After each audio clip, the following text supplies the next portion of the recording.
Hey guys, it's Bully from Bully's Painting Parlour, and we are back again with another unscheduled lesson, as it were. This is going to be called An Inconvenient Truth Part 2. In the last unscheduled one, I talked about how you go through the stages of painting a model, and then sometimes it just looks awful. I did some more work off cam on Gorfang last night, and it continued to look awful. In fact, it looked worse. So I had a hissy fit and I dumped it in some BioStrip 20 and I stripped it off.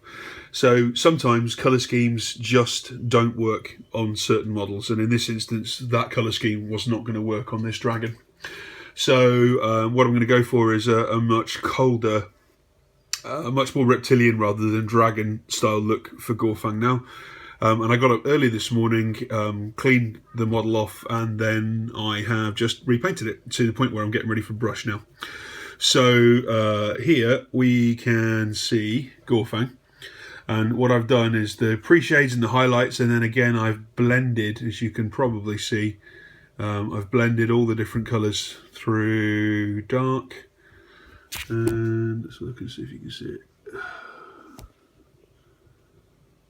Through flesh tones and then dark. Now this frill at the bottom here I'll add some colour to later, and I've kept the dark on the other side like we talked about last time, but I'm gonna be working up to very dark, so the top scale colours individually painted and will be a kind of very deep dark blue, and I'm much happier with this now in terms of being ready for a brush stage. So I'm gonna put Gorfang away. What I also did is I had the airbrushes out this morning, which is a lot of fun, is I mapped in the areas for my freehand for the banners. So the Gorfang banners are quite small. They're maybe 1.5 centimetres by 2.5 centimetres at the very widest points. But they give a nice canvas. So what I've done here is I've mapped in a nighttime scene.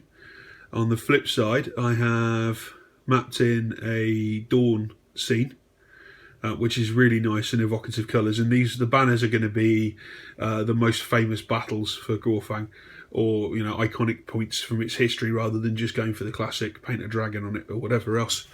And then these two are going to be standard daytime battles. With no obvious light source. It'll be all about the vast numbers of troops and stuff involved in the battles, and maybe some imagery and symbolism and stuff. And that was a lot of fun doing that with the airbrush. That took me about 25 minutes to switch between the colours and do all the blends and map them out in terms of, in my head, how I wanted to paint them. And I think they've come out quite nice, actually. The colour contrasts between them should look nice. This one will look particularly nice with the dark buildings in, and this light section here is a pathway which is catching the light across some water, like it'll be like a bridge or something across water, and then to a burning city. And then this one will just have like a champion on it, and on this side will be a big battle. I should explain, this banner tells the story of the Orc Rider, and this banner tells the story of Gorfang. Cool. Have a good day, and I will see you later with another lesson.